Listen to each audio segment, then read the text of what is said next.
Hello and welcome to Runmi's Ed Talk.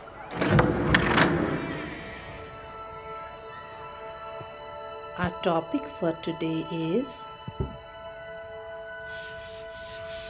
Stage 4 Commencement of Business. ये final stage है formation of company की।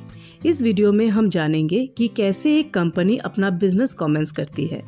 इससे पहले एक छोटा सा रिकैप इसके प्रीवियस स्टेजेस के बारे में। फर्स्ट स्टेज जो कि प्रमोशन था, उसमें हमने जाना कैसे एक प्रमोटर या कोई इंसान एक बिजनेस आइडिया सोचता है और उस आइडिया को हकीकत में लाने के लिए बहुत सारे स्टेप्स से गुजरता है, जैसे कि feasibility studies, appointment of professionals, MOA, AOA prepare करना एसेट्रा।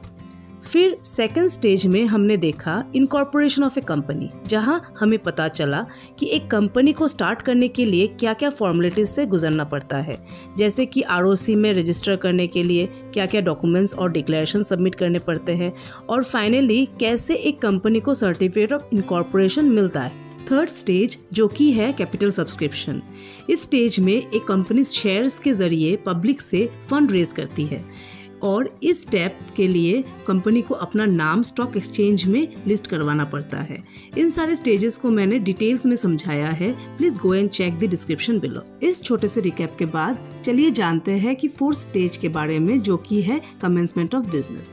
तो स्टार्ट करने से पहले बता देती हूँ कि एक private company certificate of incorporation यानी सेकंड स्टेज से ही अपना बिजनेस स्टार्ट कर सकती है, लेकिन एक पब्लिक कंपनी को और एक सर्टिफिकेट जो कि सर्टिफिकेट ऑफ कमेंसमेंट है उसकी जरूरत होती है। तो बेसिकली इस स्टेज में बस ROC certificate of commencement issue करता है कंपनी को। कंपनी मिनिमम सब्सक्रिप्शन मिलने के बाद ROC में सर्टिफिकेट ऑफ कमेंसमेंट के लिए अप्लाई करती है।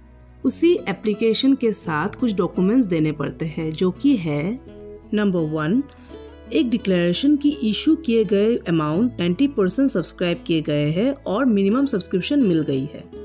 नंबर 2, एक डिक्लेरेशन जिसमें होता है कि हर एक डायरेक्टर ने अपने शेयर्स के बदले में कैश पे किया है। इस पॉइंट में एक डिस्क्लेमर, ये पॉइंट कंपनीज एक्ट 1956 में था लेकिन अभी एप्लीकेबल नहीं है, क्योंकि इस पॉइंट को कंपनीज एक्ट 2013 में हटा दिया गया है।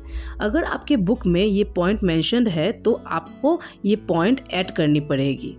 मैंने बस आपके इन्फॉर्मेशन के लिए ये डिस्क्लेमर डाला है। अब आते हैं पॉइंट नंबर 3 में।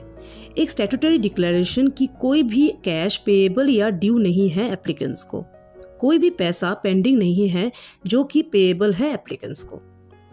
पॉइंट नंबर 4, लास्टली एक डिक्लेरेशन की कंपनी के तरफ से जो भी फॉर्मेलिटीज थी वो सब कंप्लीट हो चुकी है और कुछ भी नहीं बाकी है। अब ROC कंपनी के द्वारा सबमिट किए गए सारे डॉक्यूमेंट्स और डिक्लेरेशन वेरीफाई करेंगे और उनको अगर सारी डॉक्यूमेंट्स सही लगे तो फाइनली वे सर्टिफिकेट ऑफ कमेंसमेंट इशू कर देंगे कंपनी के नाम से। अब फाइनली एक पब्लिक कंपनी अपना बिजनेस स्टार्ट कर पाएगी। तो यहाँ पे खत्म होती है फॉर्मेशन ऑफ कंपनी के स्टेजेस। मेरे फॉर्मेशन ऑफ कंपनी के प्लेलिस्ट में आपको सारे स्टेजेस के वीडियोस मिल जाएंगे। Also check out the features of company playlist to know more about company. आपको वीडियो अच्छी लगी तो लाइक करें। कोई भी क्वेरीज हो तो कमेंट सेक्शन में जरूर पूछें और ऐसे ही इंफॉर्मेटिव कंटेंट्स के लिए मेरे चैनल को सब्सक्राइब करें। Thank you and have a nice day.